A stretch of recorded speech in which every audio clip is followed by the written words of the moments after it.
Hello guys, welcome back to the channel Concept of Laws. I'm Advocate Amreen Khan. Today we start a topic incoming and outgoing partners.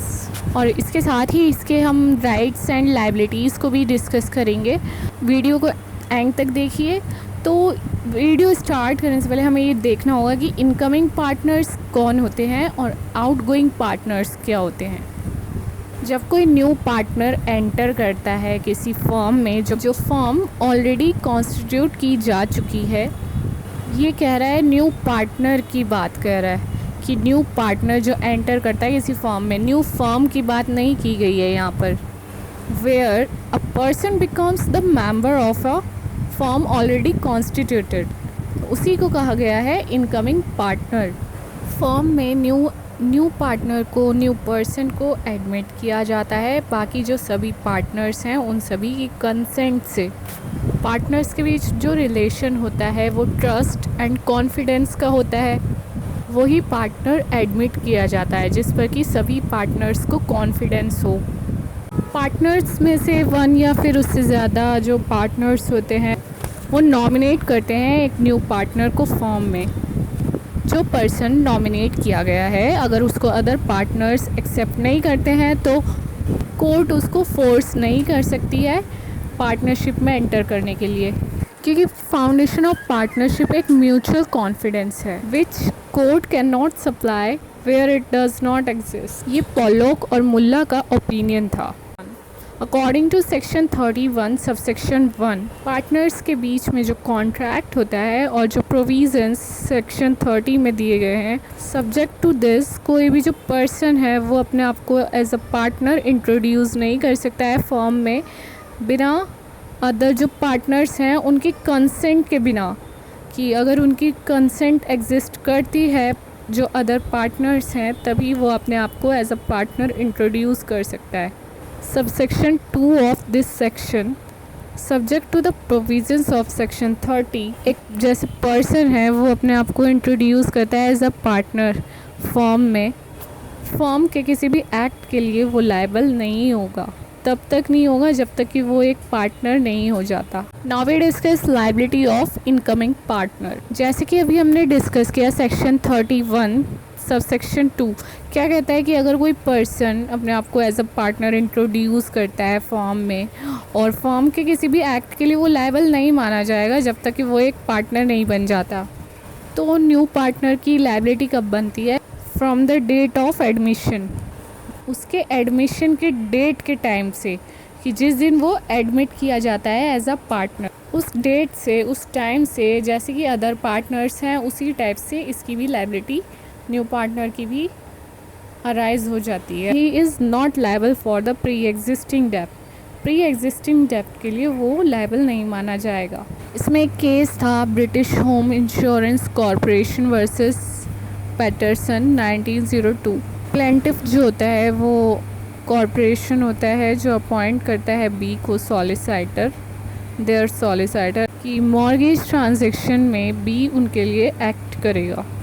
जब business pending था तो B ने P को as a partner involve किया और P जो होता है यहाँ पे डिफेंडेंट होता है और प्लेंटिफ को ये नोटिस दिया राइटिंग में बी ने, मतलब कि कॉरपोरेशन को बी ने पी की पार्टनरशिप के लिए राइटिंग में एक नोटिस सेंड किया।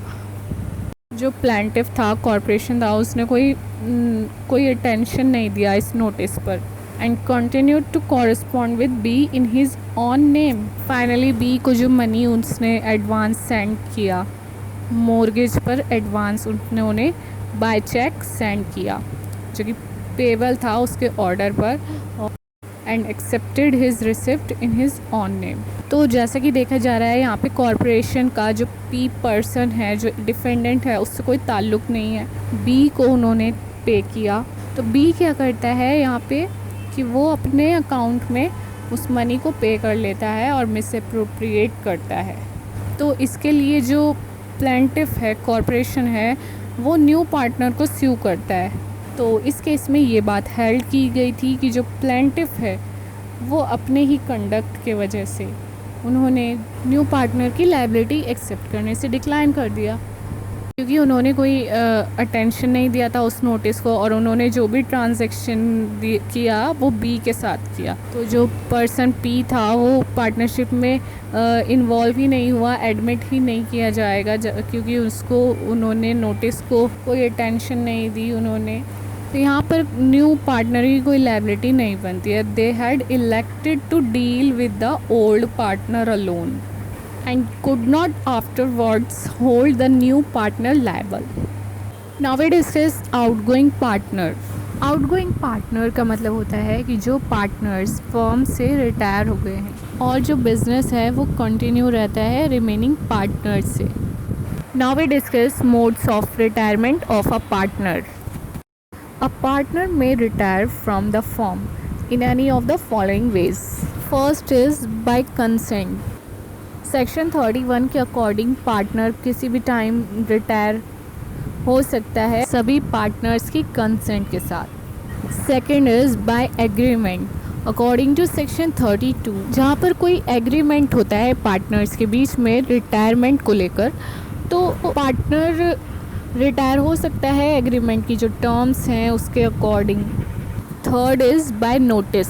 अगर कोई पार्टनर ऐसा चाह रहा है तो वो नोटिस के थ्रू अपने पार्टनर्स को अपनी रिटायरमेंट की इंटेंशन शो कर सकता है, नोटिस सेंड करके सभी पार्टनर्स को।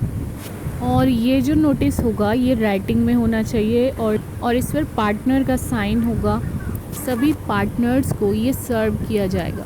और ये जो रिटायरमेंट होगा ये कब इफ़ेक्ट में आएगा, जो डेट नोटिस में मेंशन की गई है। और अगर कोई डेट मेंशन नहीं की गई है नोटिस में तो from the date of service. Fourth is by insolvency. Section 34 के प्रोविज़न्स के अकॉर्डिंग यहाँ पर 2 नोटेबल पॉइंट्स हैं। फर्स्ट इज़ अगर जैसे कोई पार्टनर इंसॉल्वेंट है, चाहे वो फर्म जो है डिज़ोल्व हुई हो या नहीं हुई हो।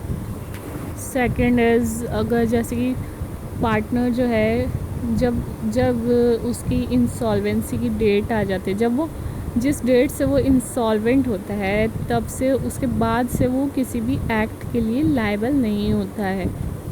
Fifth is by death according to section 35। कोई भी जो कॉन्ट्रैक्ट होता है पार्टनर्स के बीच में, तो उसमें क्या होता है कि जो कंपनी है वो फर्म है वो डिज़ोल्व नहीं होती है by the death of a partner की डेथ से जो है फर्म जो होती है ना वो डिज़ोल्व नहीं होती है, वो तो कंटिन्यू रहती है।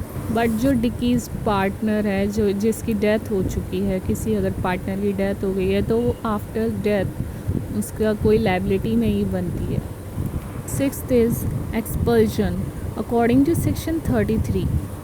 पार्टनर की किसी भी मेजॉरिटी के द्वारा फर्म से एक्सपेल्ड हो जाना। बट जो पार्टनर है वो क्या हो सकता है कि गुड फेथ में भी एक्सपेल किया जा सकता है इन द पावर ऑफ एक्सपेल्शन।